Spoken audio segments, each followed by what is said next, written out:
diri Alvira Ramadhani dengan kawan saya Jen Fikriana Yahya. Kami dari program studi matematika STIP PTN Sidoarjo.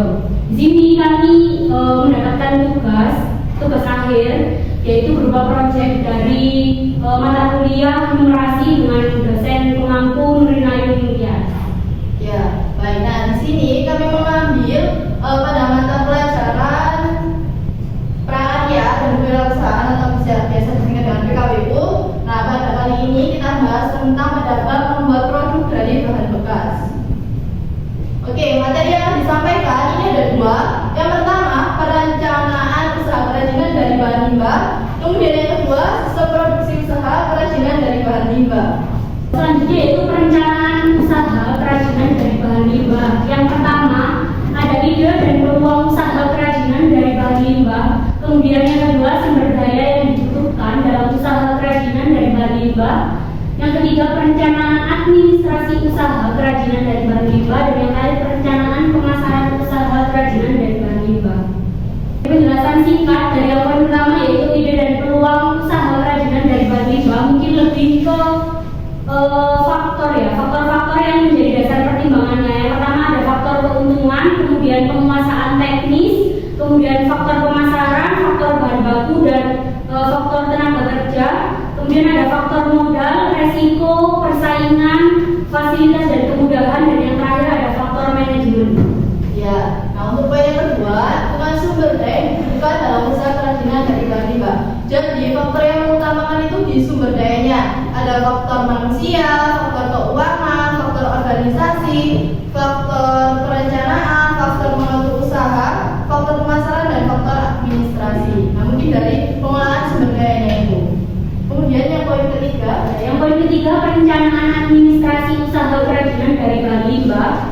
Itu bisa dilihat dari beberapa aspek penting dalam perencanaan administrasi usaha. Yang pertama yaitu mengurus izin usaha, kemudian penetapan besarnya retribusi, kemudian surat izin usaha perdagangan atau SUP, kemudian pengurusan pajak, terus ada membuka rekening bank, tanda daftar perusahaan atau TDP, kemudian ada analisis mengenai dampak lingkungan. Ya, mungkin itu beberapa aspek yang ada pada poin ketiga. Nah, untuk yang poin keempat ini kan perencanaan masalah usaha. Nah, jadi ini ke teknik marketing. Nah, itu pasti ada pembentukan merek. Kalau nggak ada mereknya, nggak ada namanya, pasti nggak ada yang kenal kan. Misal air putih. Nah, ini kan ada mereknya juga, namanya Santri. Kan ada merek-merek lainnya. Nah, itu dikenal namanya pemberian merek. Kemudian yang kedua, layanan kepada konsumsi. Gimana sih caranya dari pihak yang punya itu ke customer-nya gimana, itu masih dengan layanan yang baik atau tidak. Otomatis kalau tidak dikasih layanan dengan baik, kita kan nggak mau lagi ke situ. Itu. Kemudian yang ketiga, menciptakan kesetiaan pelanggan. Nah, kemudian ada 6 kegiatan dan rencana pemasaran yang bisa dilakukan untuk mengkomunikasikan produk dan barang usaha. Yang pertama adalah penjualan personal, yang kedua ada iklan, yang ketiga promosi penjualan, yang keempat publikasi, yang kelima sponsorship, yang kelima komunikasi di tempat konsumen, yang keenam komunikasi dengan sistem. Nah, itu kan banyak toh, ada yang promosi itu bisa lewat Instagram, media sosial, WA, dan lain sebagainya. Oke, selanjutnya yaitu sistem produksi usaha kerajinan dari bahan limbah. Yang pertama, dari aneka produk kerajinan dari bahan limbah, kemudian manfaat kerajinan tersebut, potensi kerajinan dari bahan limbah, perencanaan produksi kerajinan dari bahan limbah, alat dan bahan yang dibutuhkan dalam memproduksi kerajinan tersebut, kemudian proses produksinya, kemudian yang terakhir ada pengemasan produk kerajinan tersebut. Ya, contoh untuk membuat produk dari kotak tisu dari tutup botol.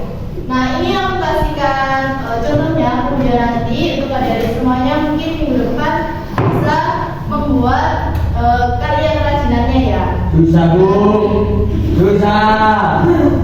Iya, bisa dilihat di YouTube atau sebagainya. Nanti mungkin cara penulisannya, alat dan bahan, langkah-langkah bisa dilihat dari PPTI ya.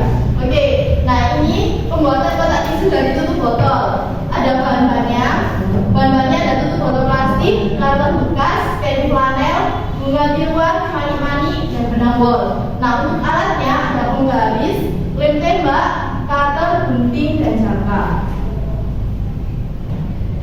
untuk praktek membuatnya, misal cara membuatnya yang pertama bisa disiapkan kardusnya dengan ukuran 30 atau 17.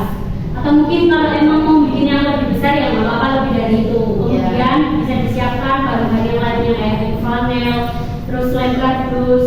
Nah, terus kain flanel tadi dilem pakai lem kardusnya itu tadi.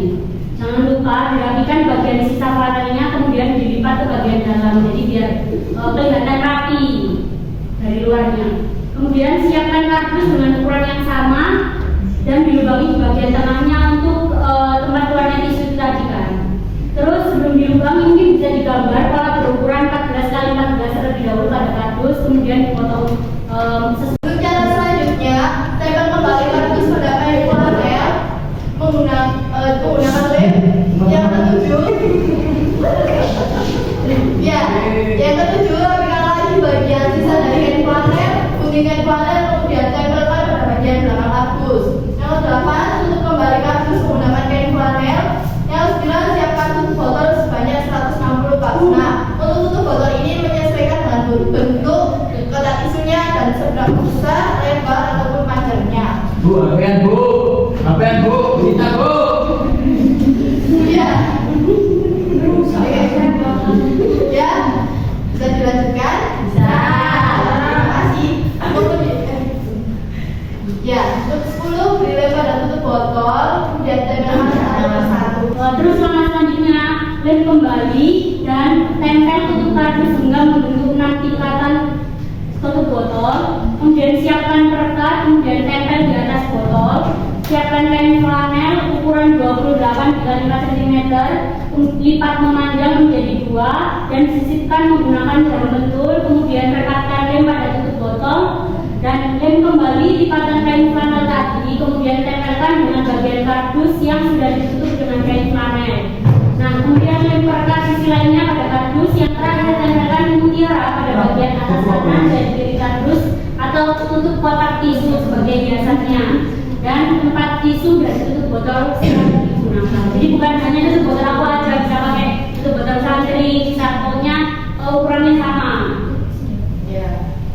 Mungkin ini tadi kan sebagai contoh. Nah, dari adik-adik mungkin mau membuat kerajinan dari bahan lain atau bentuk lain, misalnya botol aqua kita pakai sebagai tempat pensil atau sebagainya boleh. Nah, tapi ditulis juga alat bahan dan cara penggunaan. Jangan lupa untuk fotonya juga.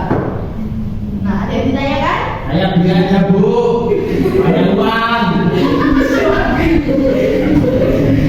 Saya kaya. Iya.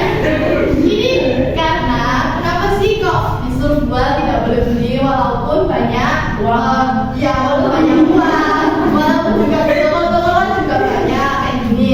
Nah, itu melatih kreativitas kita, melatih bagaimana kita teliti, telaten buat membuat itu gitu ya. Terus selain itu juga itu kita bisa mengolah bahan-bahan yang udah nggak digunakan, jadi kita gunakan kembali sebagai bahan-bahan yang bermanfaat. Ya, nah dari situ juga kita bisa lihat apakah barang yang kita buat itu ada nilai jualannya atau enggak. Nah, di situ juga bisa untuk sebagai budidaya kita membudidayakan homemade dari Jadi belajar berwirausaha sejak ya. Apa ada yang ditanyakan? Atau mungkin udah ada yang pernah mencoba membuat barang-barang seperti ini dari bahan bekas mungkin? Buat apa kalau boleh tahu? Koran, itu kan dari koran. Apa? Itu dari koran. Kalau boleh tahu itu diapain koran? Korannya direndam pakai air, habis itu disaring gula airnya. Itu Ya, biar jadi bubur kertas. ya, jadi bentuk kertas langsung. Selain itu ada lagi? Mungkin Apa? Teman. Oh Ya, bisa dari apa kalau boleh tahu? Kalau botolnya ada lagi nggak tahu namanya disimpan dulu ya. Iya. ya. Kalau boleh tahu itu kan dulunya dari apa? Botol itu masih bisa cocok. Ya, ya. Ya. Jadi bagus. Oke, ya mungkin selain kotak tisu duduk terus kayak patung dari koran itu nggak boleh, itu mengolah sampah menjadi bahan baku yang bisa dijual. Nah, ya karena kan minggu depan masa dulu kan nanti bisa dibagi beberapa kelompok ya membuat tugasnya. Ya, ada berapa orang di kelas ini? Ya tahu. Apa? Ya itu berhitung. Dari pojok. Satu, dua, 2, 3, 4, 5. 8. Apa saya 10, Bu? 10, 11. Saya ketua kelas. Oke, 16 ya. Jadi di kelas ini ada 16, bisa dibentuk menjadi 4 kelompok, satu kelompok 4 orang. Sepami. Ya. Bisa, Bu. Oke, dan kalau sudah paham dan mengerti tidak ada yang ditanyakan. Tadi, Bu. Makanya apa itu?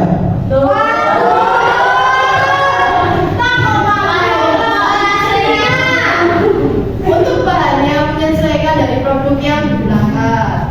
Oke. Apa itu? Pokoknya ada 18. Berarti bisa di luar kelas aja ya kak ya. Oke. Ya, mungkin kakak akhiri. Hubungannya apa, Bu? Iya. Bukan ya kak.